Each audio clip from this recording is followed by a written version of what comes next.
My question for you this morning, though, is when you are alone, what is the worship like? Okay, like when you're not in this room and there aren't thousands of people around, you don't have a great orchestra or anything else. When you are alone at home, before you came here this morning, when you woke up, was that smile on your face? Were you in the presence of God going, God, I can't believe I'm speaking to you right now? Like, what is worship like when no one else is around? Do you long for him? Is it even better?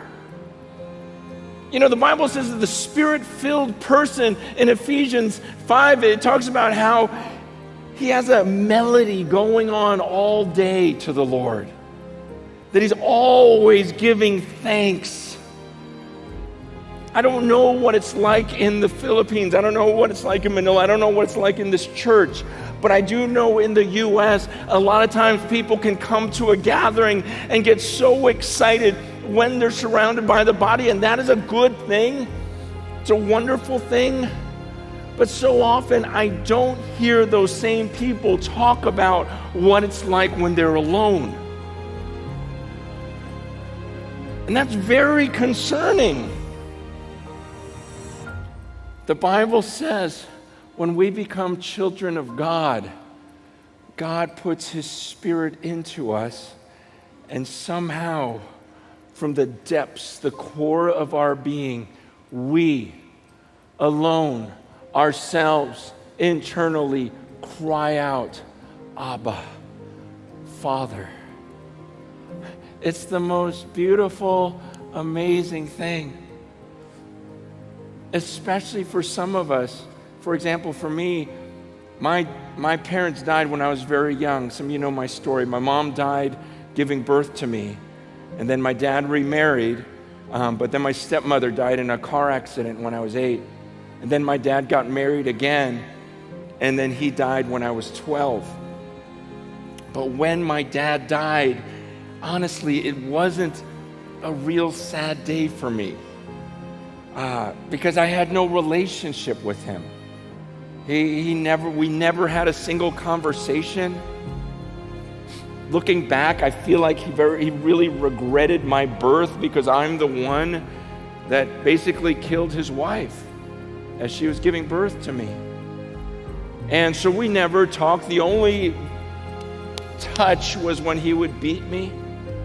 And he would beat me so bad. I remember one time him tying me to a tree and just grabbing branches, and I'm screaming, crying, please stop, as he's just taking branch after branch, hitting me till they break, grabbing another one, and just leaving me tied to a tree in the backyard going, gosh, am I allowed to go into the room? Am I allowed to go back into the house? And so honestly, when he died, there was a side of me that was relieved, going, oh, I don't have to deal with that anymore. And some of you have even worse stories about your dad. Some of you don't even know your dad, so you don't know this love of a father at all. And some of you have dads that are alive that reject you, and maybe you're still in the middle of that abuse, and I'm so sorry. But I'm telling you, there's this miracle that can take place where the Bible says that God the Father becomes a father to the fatherless. And there's this miracle that can happen when the Holy Spirit enters into you and inside the core of your being, even though you've never cried out, Abba, Father, to a human father. Even though you've never had that intimacy and that trust and that just enjoyment of being held by a human father. There's a sense in which he says from the core of your being, when the Spirit of God enters into you and makes you a son of God, inside of you, you cry out, you're my Father. God, you're my Father. Abba, Father, you've been with me my whole life. You've always been there for me. You are my God. So I ask you again, when you're alone, okay, there's no band, there's no speaker, you are alone with Him. Does something inside of you cry out, Abba, Father?